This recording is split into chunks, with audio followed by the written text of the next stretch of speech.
After studying this module, you shall be able to know the concept of cognition, learn key components of cognition which are involved in it, identify cognitive causes of various disorders, and also evaluate cognitive deficits exhibited by serious disorders.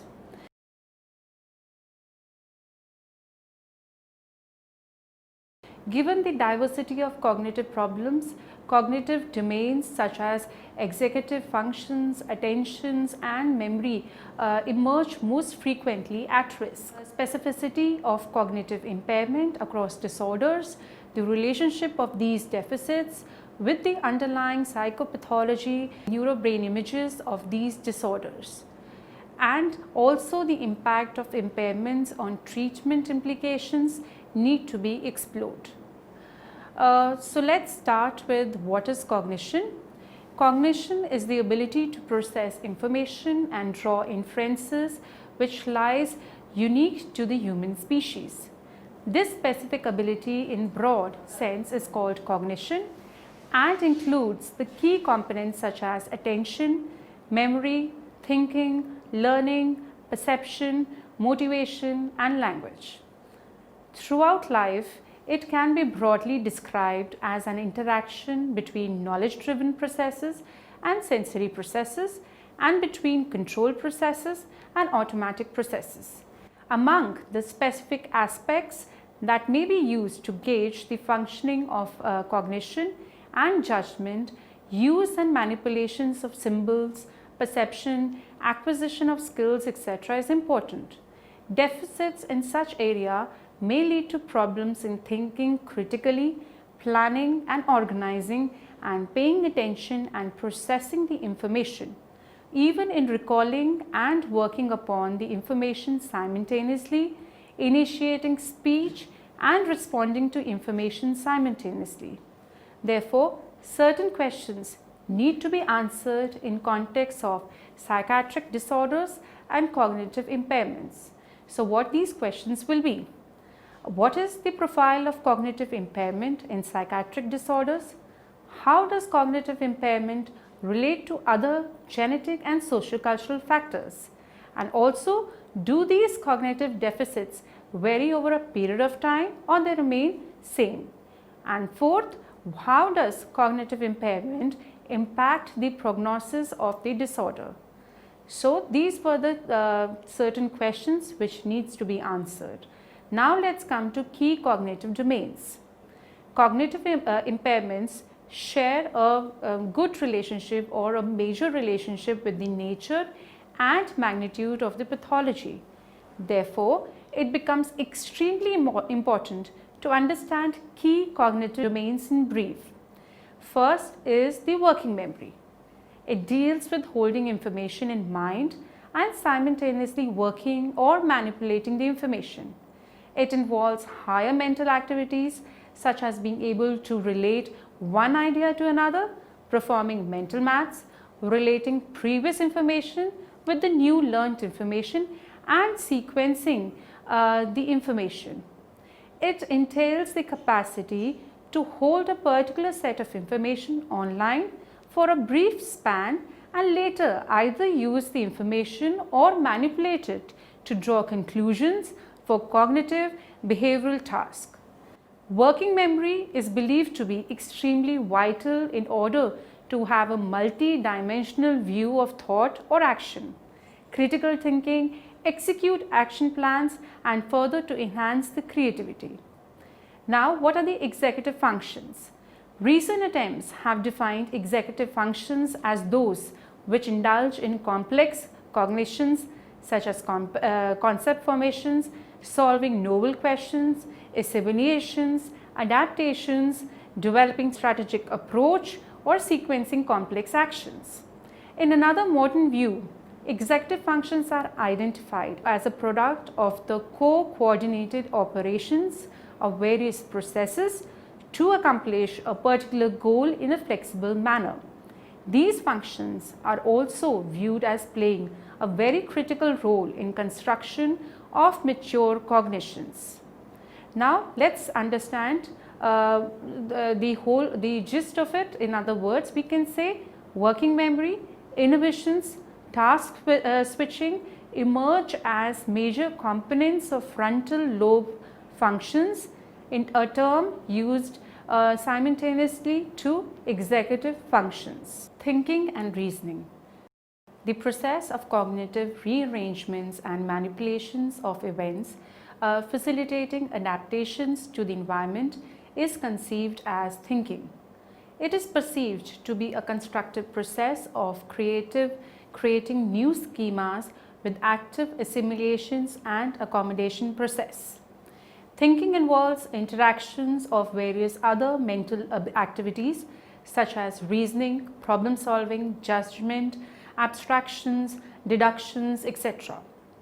The organization of knowledge in hierarchy and system is provided by concepts of knowledge and by concepts which are clearly manifested in behavior than explicitly seen. Reasoning, on the other hand, emerges from logical thinking and inference to seek solution to a problem. Rationalizing events based on stored information, experiences, knowledge, rule encompass goal-directed thinking. Reasoning is broadly of two types: deductive reasoning and inductive reasoning. Deductive reasoning allows drawing of inferences from set of assertions, whereas inductive reasoning deals with development of general assumptions based on small evidences. Both types of reasoning are goal-oriented and are aimed at problem solving. Now let's understand cognitive causes and symptomatology in various disorders. One of the major etiological factors of various psychiatric disorders lies in the basis and deficits of information processing ability. As a result, many times deficits in cognitive symptoms such as poor attention, memory, perception, inhibitory control, cognitive flexibility may surface. Some of the common disorders with focus on the cognitive roots and symptoms are discussed now. Schizophrenia is the first one which we will be discussing. One of the most psychotic disorders with not a very healthy prognosis is schizophrenia. It is marked by serious impairments in thought process, emotions and behaviors. Broadly, there are four types of schizophrenia: catatonic, hebephrenic, paranoid and mixed type. Each one of the types in symptoms include both positive and negative symptoms. Positive symptoms may include a complete fragmentations of the thought process and perception leading to hallucinations or delusions. On the other hand, the negative symptoms may involve flat affect, psychomotor retardations, social withdrawal. Schizophrenic patients are generally unable to make sense of the sensory information, and in their acute phase they lose their ability to take care of their personal needs and grooming. Whereas the etiology of schizophrenia can be viewed from biopsychosocial perspective, depicting interplay of genetic vulnerabilities, psychological stressors and socio-cultural pressures. However, restricting our view only psychological causes in order to understand the cognitive roots, it can be gained that following factors are also potentially leading to schizophrenia. Number one is childhood abuse or trauma. Second is your family dysfunctions such as separations in families, loss of loved one, and even lack of self-esteem, poor identity is also there, and double meaning in communication, hostility and lack of control in relationships is also responsible for schizophrenia. The understanding of various psychological factors in causation of schizophrenia perhaps leads to occurrence of certain cognitive deficits. Such fundamental deficits in schizophrenia become core features and may precipitate functional impairments in the individuals. The deficits may appear to be stable over a period of time and in certain cases may also persist even after remission. The cognitive lack may appear in broad areas such as working memory, executive functions, attentions and information processing, and even in your memory too. In case of working memory, limited capacity to hold an information and simultaneously be able to work upon the material is depicted in the patient. It could be attributed to the hypofunction of the prefrontal cortex. It may also result in formal thought disorder and lead to total disassociation of thoughts. Weakening of the long-term memory in terms of free and sequential recall may also be exhibited. Intellectual impairment and poor visual control coordination also emerges as a core feature of the unique pathology. Verbal, episodic and visual memory also seems to be largely affected in schizophrenia. Most of the cognitive deficits vary depending on the nature of symptoms. Thus, we can say that schizophrenia is basically, it is not in terms of treatment, developments in psychopharmacological and neuropsychological field, but it also suggests better methods to deal with cognitive and social functions. Now let's understand what is mood disorders. What are mood disorders? Mood disorders are also called affective disorders, characteristically involved oscillation of mood in cycles of depression and mania. Fluctuations in mood may be more intense and pervasive than normal mood swings. The transition from high to low mood in some cases may be completely dramatic, while in other situations it may be gradual and slow, alternating with periods of normal mood in between as well. Symptoms of depression or mania both can be severe and lead to cognitive impairments.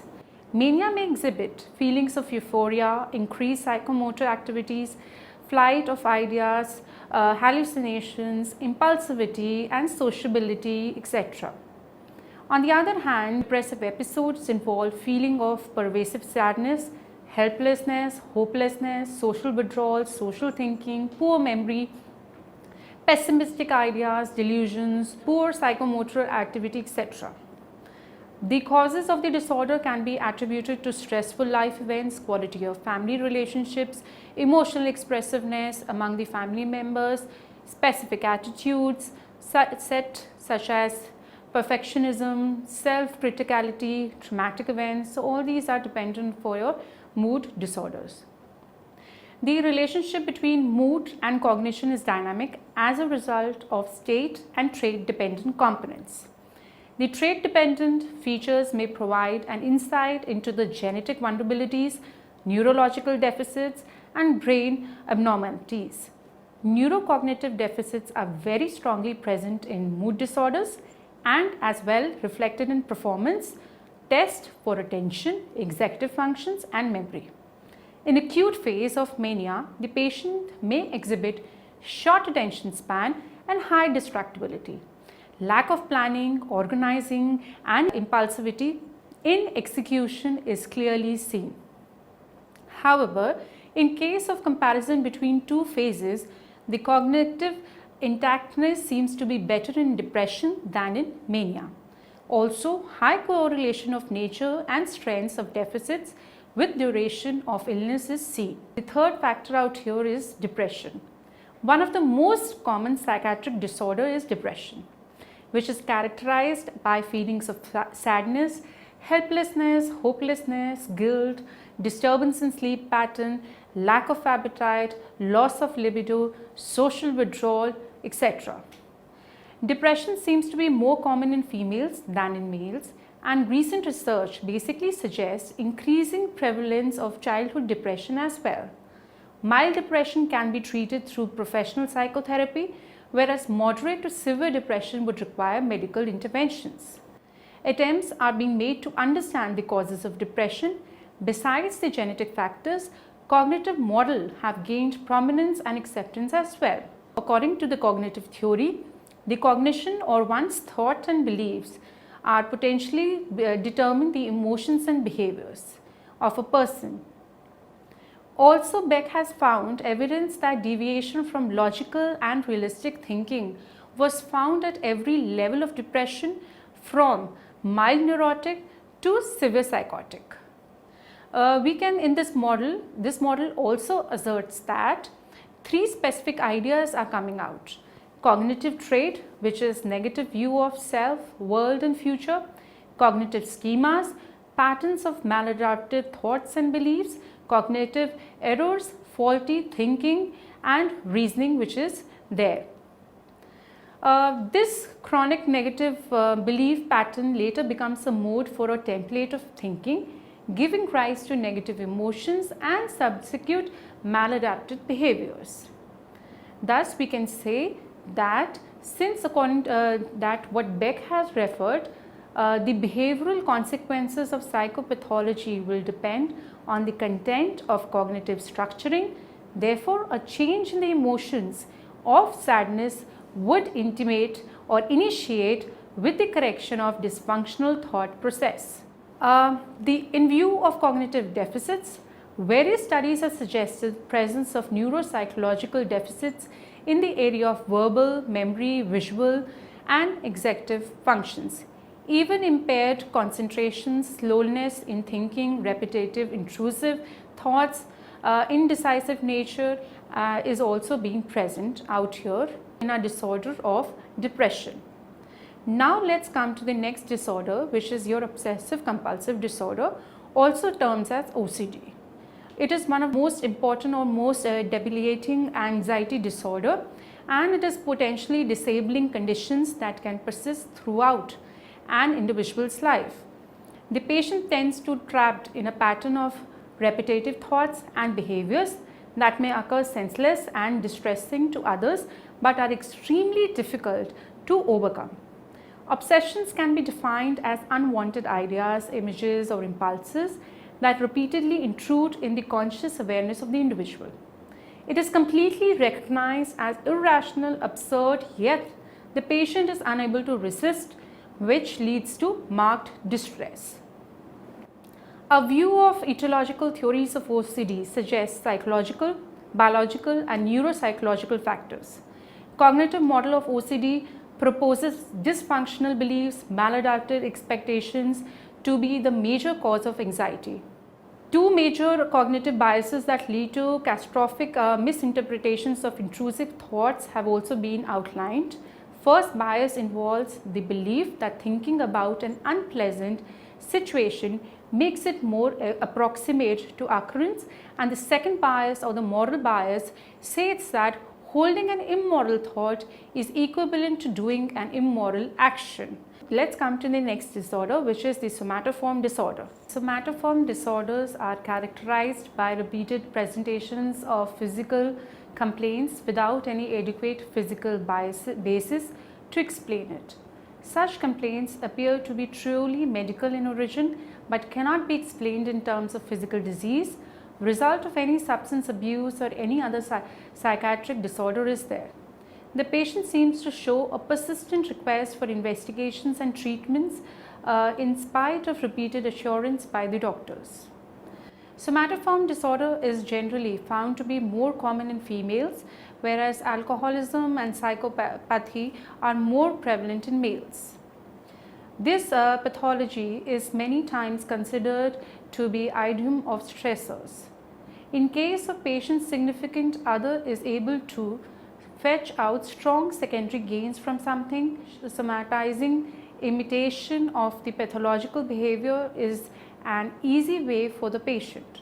Cultural influence may also be a part of it, which would be your black magic or specific border sensations are also seen an imperative factor in triggering of this disorder. In the context of cognitive deficits, poor concentration is there with decreased memory for recent events, and poor word completion is also seen. Spatial abilities, slow processing speed, impaired working memory, poor learning, set thinking or set shifting, planning and poor inhibitory control may surface as major cognitive symptoms. About 70 to 85% of the patients exhibit cognitive impairments and strongly contribute to the individual's social and occupational dysfunctions. Interventions targeting the stress and other factors such as supportive psychotherapy, cognitive behavioral therapy, relaxation therapy may prove to be very effective. Next disorder is your eating disorder.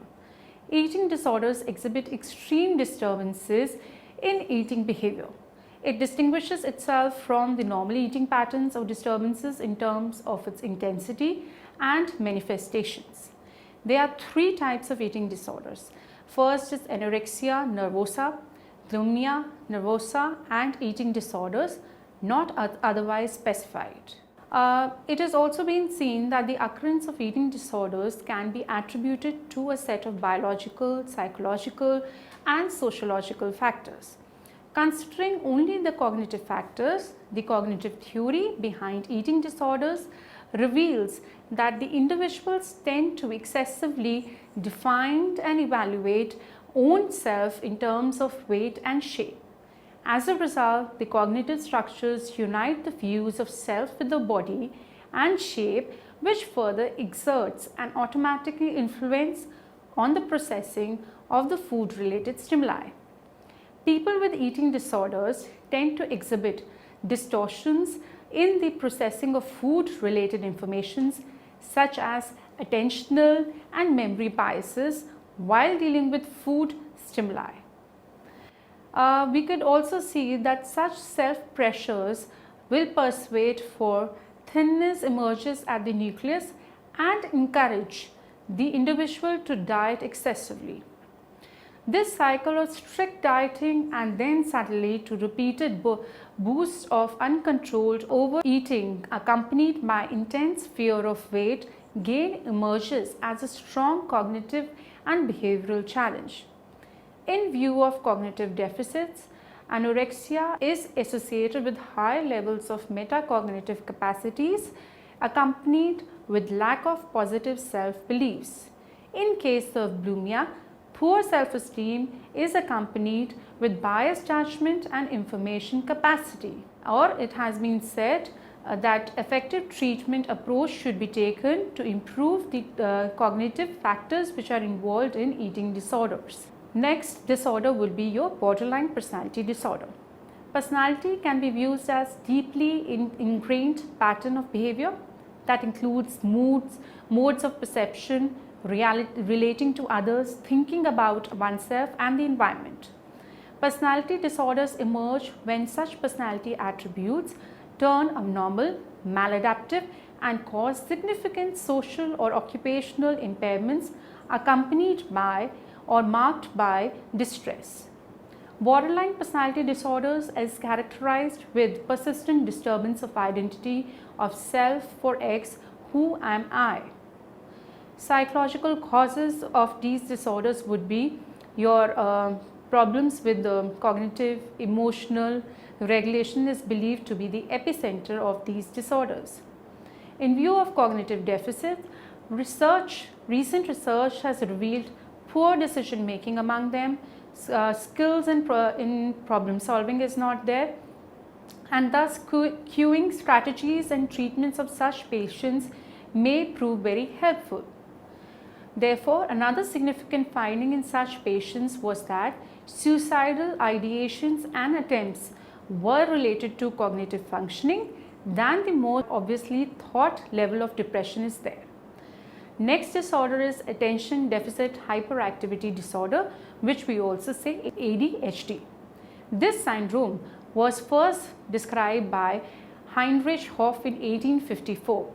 Since then, it has known with variety of names such as minimal brain dysfunctions, hyperkinective syndrome, and Strauss syndrome. Children fail to finish things they have started, shift from one uncompleted activity to another, get easily distracted by external stimuli, have difficulty sitting at one place, interfere in any other people's activity, absence of thinking before acting, problem in waiting for turn to come, and are extremely fidgety.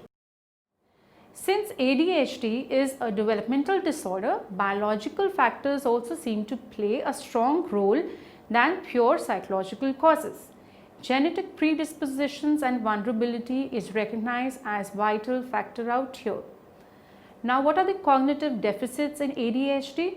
ADHD is primarily related to areas of attention and memory. Weak evidence for deficits in the areas of visuospatial and visuomotor functioning are found in ADHD children. Various deficits in the areas of cognitive flexibility, inhibitory control, working memory, planning, organizing are further involved in disorder. Let's understand what all we have done till now with a recap or a summary.